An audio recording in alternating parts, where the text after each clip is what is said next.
Hi, it's Wednesday. That means it's time for another video edition of Widower Wednesday. I'm Abel Keogh, author of Dating a Widower, and today is part two of, of issues that go beyond dating a widower. If you watched part one, if you haven't watched part one, maybe go watch it. I set this whole thing up a little bit better, but just to be brief, basically, people who date widowers sometimes they get kind of consumed with the whole widower issue of whether he's ready to move on or not, and as a result, sometimes they overlook other things, um, that are important to a long-term relationship. And I discussed three of them in part one. I discussed having a similar value system, a lifestyle, and money. We kind of talked about those in part one, so go over there and watch it if you haven't seen it yet. And the other thing is that in order for this to work, in order for you to really kind of decide if you and the widower are compatible in these six places, is that you need to know yourself quite well. If you don't know yourself or what's really important to you, take some time, do a self-assessment on these three issues here and the three issues I talk about in part one, and kind of decide, what are deal breakers for me? What are things that I can and can't live with? Because ideally this is going to be someone you're going to spend the rest of your life with, and there's nothing worse than spending the rest of your life with someone who drives you crazy or makes your life a living hell or something like that. So you don't want that. This is a great chance, assuming that the widower's moved on past the widower issues. He's ready to make you the number one person in his life, start a new chapter. Great, but you want that chapter to be a good one that you both enjoy, one that you will last for years and years and years. So just keep that in mind. And the other thing to remember here is that when I talk about these six values, I generally say people have to be compatible in 5 of the 6 areas. Don't necessarily have to be compatible in all 6, but keep in mind if there's one area that you're not compatible in, it's probably going to be a source of friction and tension in your relationship. And actually, there is one. Me and Marathon Girl, if you haven't seen part 1 yet, we actually are compatible in all 6 areas. Me and the late wife are compatible in 5 of the 6, and I'll actually talk about one of those issues are one of the 3 I'm gonna talk about today, and talk about maybe some of the issues that it calls. And again, me and the late wife, we had a good relationship, for the time we were married, but there was one source of stress in the relationship, and it's one of the 3 I'm going to talk about today. So again, keep in mind you can get 5 out of the 6, and you can decide, is this one that's missing? Is this something I can live with and be happy with? If this is going to be a source of friction or contention, or is it not? The really point is know yourself, be honest with yourself, and don't make excuses. Don't cheat yourself and say, well, I can learn to live with it. If you say I can learn to live with it, that's a red flag right there. You won't be able to learn to live with it. If it bothers you now, it's going to bother you 10 times worse when you're married or when you're engaged, and it's going to keep grading and grading and grading on you. So be honest with yourself, and be honest when you self-assess the widower on these issues as well. Right? Okay. I've done enough time there. Let's go on to the 3 issues we're going to talk about today. The first issue is kind of what I call education, intelligence, and work ethic. I know it's a big thing. I need to come up with something a little more better than that, but basically, maybe like an intelligence quotient is what I'm kind of talking about here. So really, what I mean here is, are you intellectually compatible? And that means really, can you have a conversation with this person about things that are important to you, or vice versa? Can the widower have a conversation with you about things that are important to you? Now, that doesn't mean you have to have similar interests or similar backgrounds. Let me give you an example. I have a worthless liberal arts degree. Marathon Girl, on the other hand, has a very valuable chemistry degree. So we kind of come at things at different angles, but it's been a positive in the sense that we're able to give each other different perspectives and a way of looking at things that the other person probably doesn't always see. But at least on the intellectual level, we're compatible in the sense that we can talk about. We're on the same intellectual level in the sense that we can talk about things that are important to each other, and we can have conversations about things that are important to us, and we can go to and do things. That are maybe intellectually stimulating, that we find intellectually stimulating. We kind of have similar interests in that. So again, it's something to really think about. Is this something, are you guys intellectually compatible? Just in the sense that you can have conversations about things that are important to you, even if the other person maybe doesn't share that kind of background, can they at least understand or be somewhat interested in it? Again, you don't have to match up, but is that important to you? And if you want some background on my late wife, we actually both had worthless liberal arts degrees. Uh, in my mind, I never would have thought of marrying or even dating someone that had maybe more of a scientific mindset, but it's worked out great. Don't have anything. It's really not the, at least for us, it's not the interest that's important. It's that the fact that we can sit down and have a conversation, and that's really what's important there. Something along these lines is education. Is having a certain level of education in a future spouse or partner important to you? For some people it is. For some people it doesn't matter. But some people, they want to, it's important for them to at least marry a college graduate. Some people it's not. It doesn't matter. Some people, you get into circles and it's like, well, I have a PhD. I want to marry someone with a PhD, and that's fine. There's nothing wrong with it. But again, it's really deciding, what's important to you. Now one thing to think about here when we're talking about education, education does not necessarily mean intelligence. I got a bunch of, my dad and other people, they were college professors. I've met PhDs that are brilliant and fun to talk to. I've met PhDs that are idiots. I've met non-college graduates that are wildly successful, and some that are just plain stupid. So this isn't necessarily, you don't need, I'm not talking about intellectual compatibility here, but for some people it's kind of a status thing.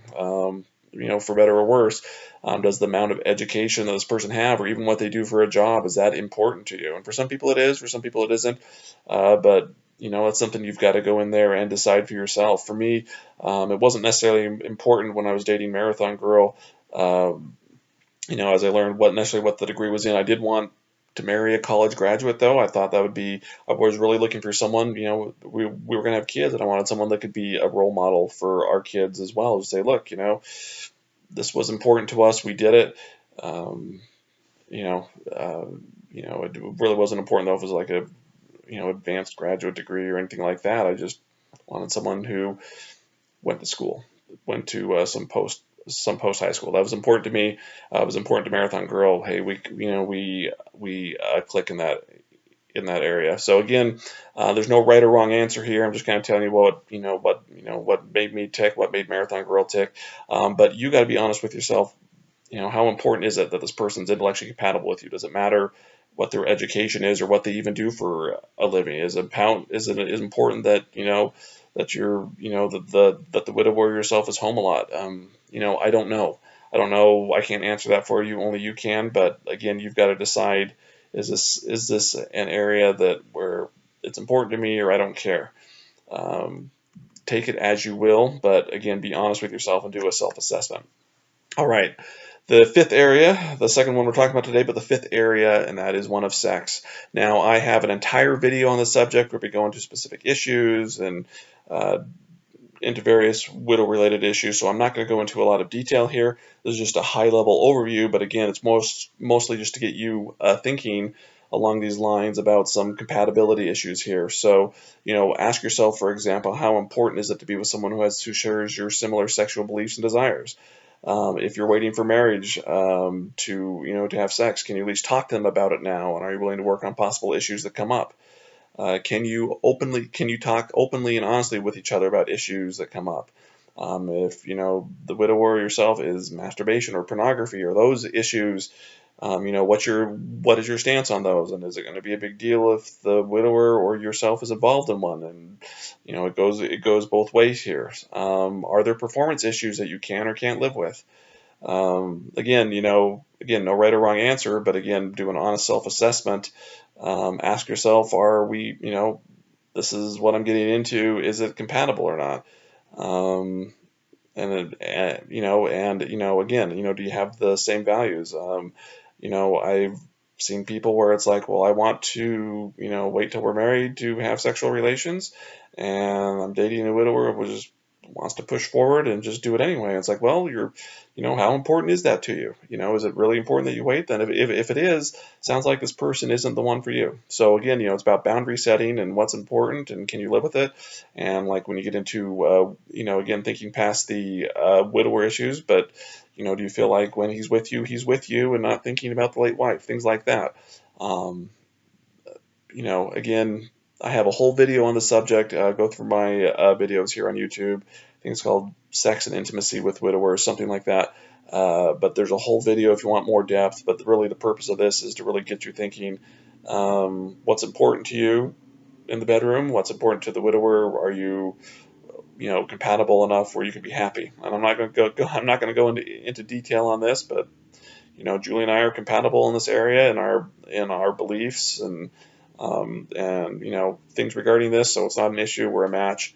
Again, you need to decide for yourself, is this important or not? And maybe as part of this, ask yourself, if you or the widower was unable to perform for a period of time due to medical reasons or other issues, again, is that a big deal? Is that a deal breaker? Ask yourself that. Think about it. Talk about it.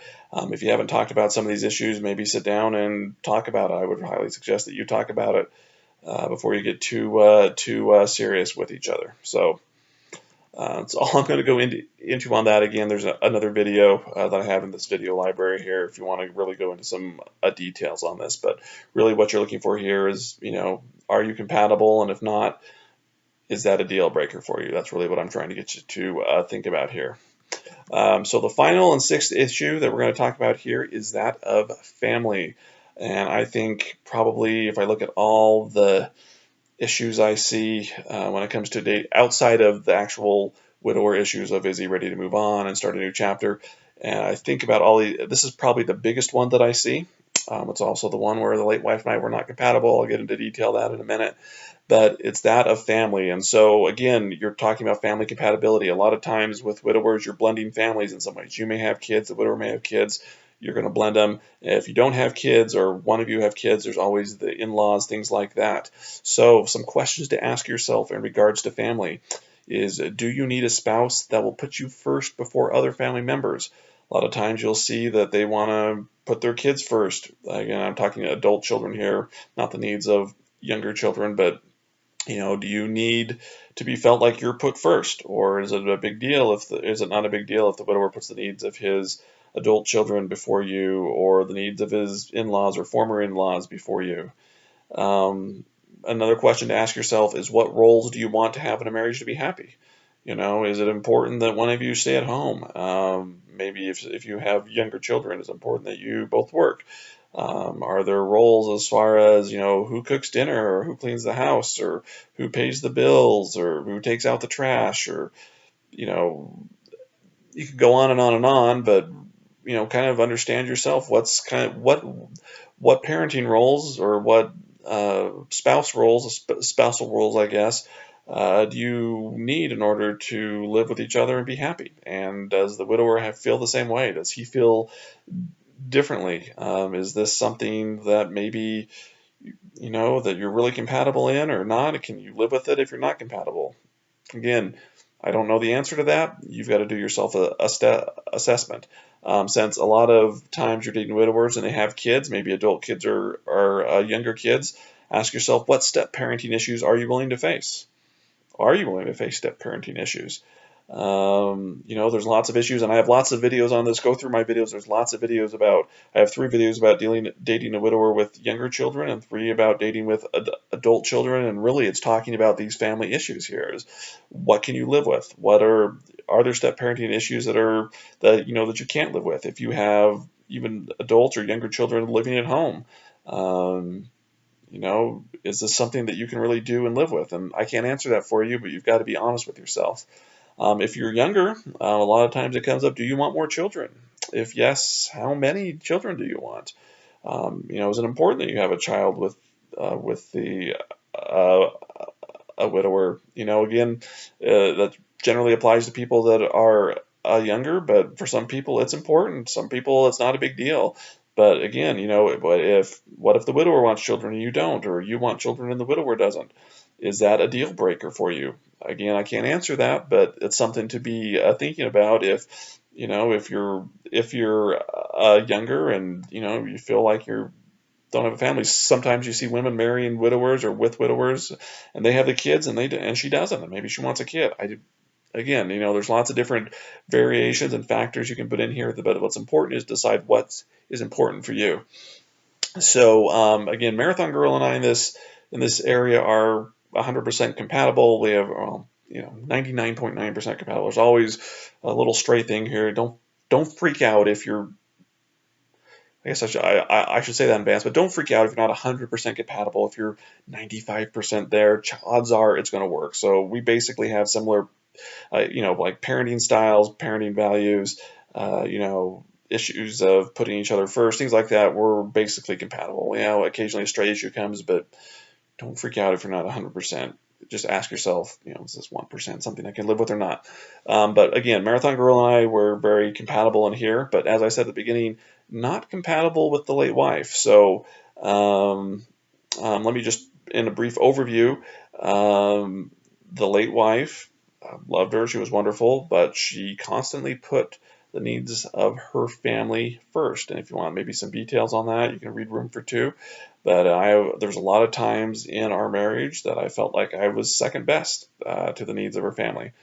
And the other one is children. I wanted lots of kids. My late wife did not want lots of kids. She was thinking 1 or 2 kids. I was thinking like 5 or 6.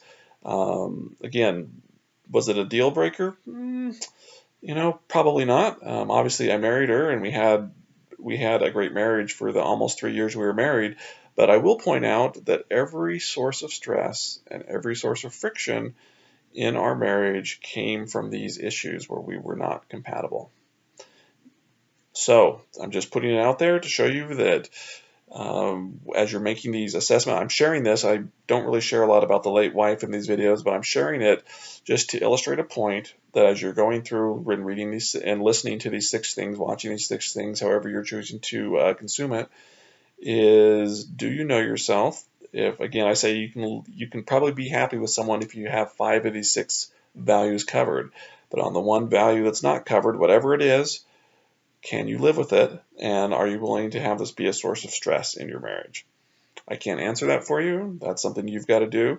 It's something you need to decide. But I will say, not that my marriage to Marathon Girl is necessarily quote unquote better, but it is a lot stressful because we match up on these 6 out of the six issues. Again, I'm not going to compare marriages. Marathon Girl and I have been married for 15 years. It's been a great time. I was married to late wife for almost 3 years, with the exception of right at the end there.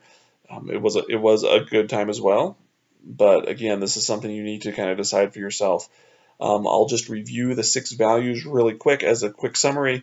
Again, if you haven't seen the first 3, go see part 1 of this video. But again, the first one is, do you have similar values or standards?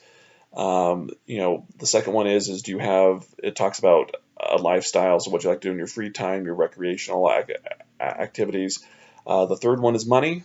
Money can be a big stressor. Do you have similar values around money? The other one is, number 4 is education, intelligence, and work ethic. Again, are you intellectually compatible? Is having the status as far as education or job, is that important to you? Maybe it is, maybe it isn't. Decide for yourself. The 5th one is sex. Are you sexually compatible? And if not, again, it's up to you to decide. And finally, the one, it comes down to family issues. Do you feel the need to be put first? If you have children or are bringing children into this, step parenting issues, things like that. Those are really the 6 things. And everything else outside of that, outside of those 6, is really just kind of frosting on the cake. As you'll learn that, a lot of times it doesn't matter. All these other, oh my gosh, do we like the same movies? Do we, things like that. A lot of stuff out there really doesn't matter. If you can get these 6 core issues pretty much compatible, all these other kind of issues, these not important, I don't want to say they're not important, but extraneous issues that maybe are secondarily important, just kind of go out the window. You got to know what kind of cake you want. Everything else is just frosting on the cake, and you'll find out the frosting really doesn't matter. It's the kind of cake that's important, so to speak. So again, hopefully you found this video helpful. If you have any questions, feel free to leave them in the comments below. I'm Abel Keogh, author of Dating a Widower, and I will see you next Wednesday.